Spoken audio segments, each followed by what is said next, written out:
guys, ang aking sleeping photos validated.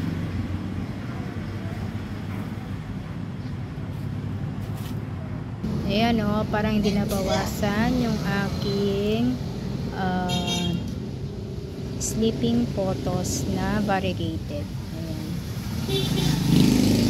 Marami pa rin siya. Marami pa rin dahon dyan. And ipakita ko na rin yung una kong na-harvest ng halaman. Na-harvest ng dinaoras itong baby tigre na alocasia ko guys. Dahil itong mga pusa ko ang kukulit. Ayan o. Kinuha ko na lang siya. Kasi ayan, nabagsakan siya dyan o. Dito, nabagsakan. Meron pa siyang, ayan o, panibagong dahon dyan. Buti na lang hindi na, na dali. Ayan, so, ito. Ilagay ko na lang siya din sa sarili niyang pot. Ito pang aking Prince of Orange guys. Pwede na akong mag-harvest dito. Ayan o. So, inaantay ko lang na, mag-mature ito. Ayan, para hindi siya gaanong malungkot ba pag masagi. Kasi ito pa lang yung ilang araw pa lang to buhat nung nag-unfurl. So ayan, antayin ko munang medyo maka-matured pag ganito na yung kulay niya. Kulay lemon. Kasi maano na rin to eh. O, ayan o. Mataas na rin siya. Kaya kailangan ko na rin kuhanan. Ito namang aking Thai sunrise ay kailangan na rin ng ayos. Kailangan ko na siyang ipol. Ayan. So naka-ready na yung aking paglilipatan sa kanya. So sana ay talagang makapagbigay naman siya ng magandang mga variegation guys, dahil talagang hindi siya makapaglabas ng maganda-gandang variegation. Mga ganyan lang.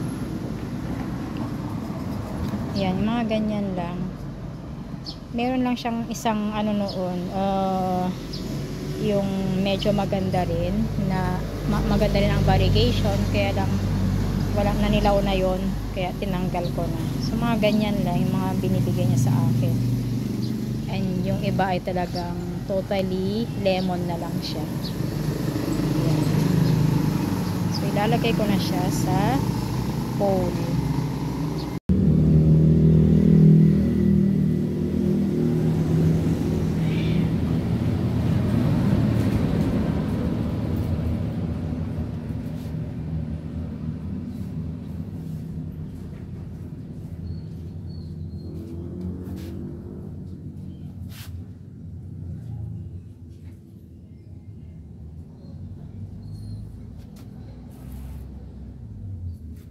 Idagdag ko na rin guys yung pinaugat ko sa tubig. Ayan.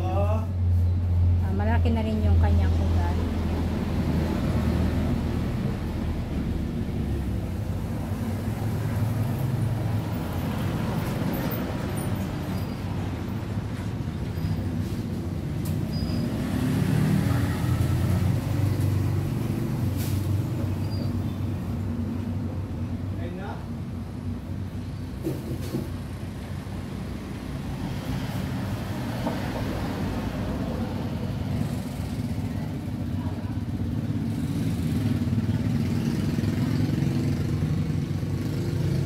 Grabe, ang init pa rin dito sa amin guys. Kaya yan, sinasamantala ko ng mag-ayos ng ibang halaman ko habang hindi pa mainit dito sa spot na to. Ito lang kasi yung perfect na magandang pag-ayusan ko ng mga halaman. Kasi nakatayo ako, komportable ako na nakatayo.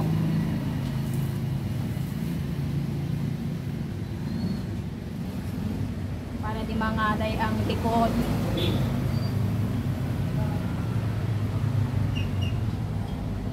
sana makabalik pa ang magandang variegation nito. Si Thai Sunrise.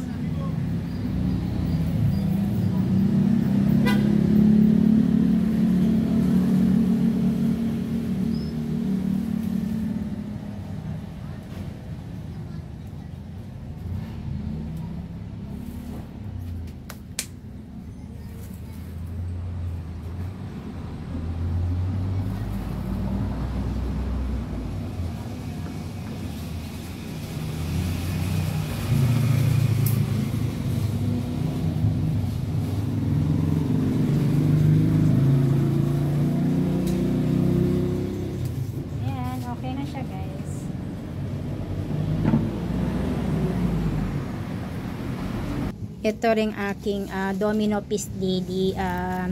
Ayan, mag-harvest din ako sa kanya. Kasi gusto ko rin maparami to, si Peace Lily. Kasi ito rin ay maganda talaga. Hindi ba nawawala yung kanyang variegation. Ayan, so mag-harvest din ako dyan ng ayan, ito sa bandari. Ito ang aking kukunin sa kanya.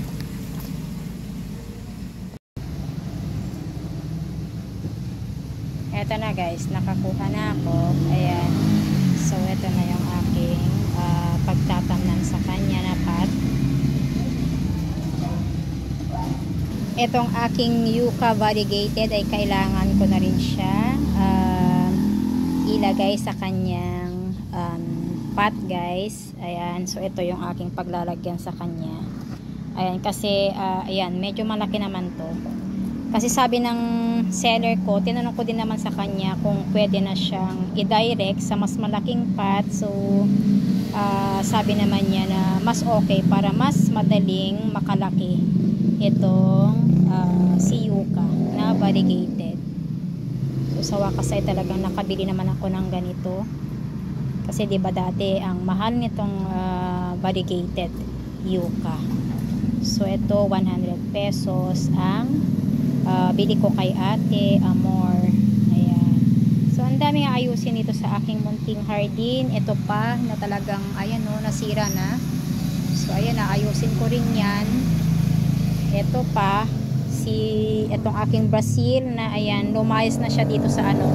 Wala nang mga dahon dito sa mismong, ano niya, paso niya, dito na sa baba. Bumaba na silang lahat. So, ayusin ko siya.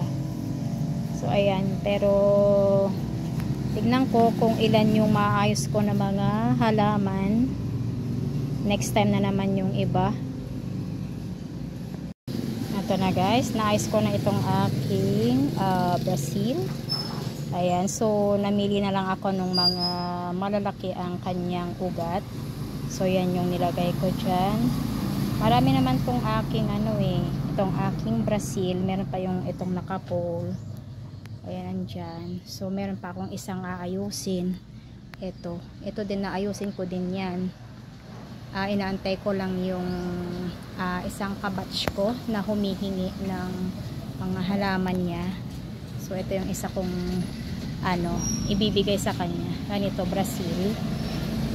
So, ito pa yung ating naayos ngayon. Si yucca. Ayan, ilagay ko na sa kanyang pot.